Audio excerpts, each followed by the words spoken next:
เอาเพลงนี้ก็เชิญอันขอโทษเจ้าภาพเนาะขอห้องเพลงนี้ก่อน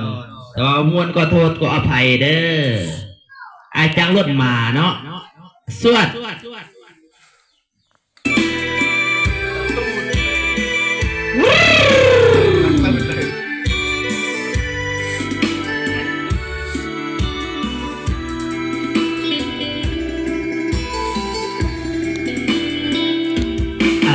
จางรถมาแต่เวียงพุ่นเด้อน้องลาสิมาขอควันตา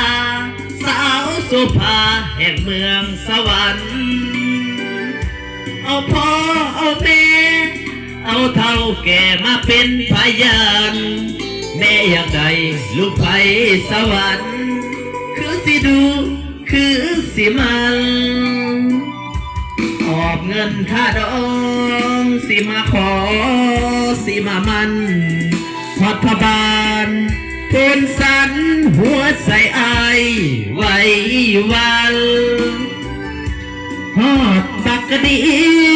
ให้วิงวอนเจ้าถิ่นเจ้าทาสฮอดทักแขกเซโนสวรรค์หัวใจอายเต้นอย่างแหง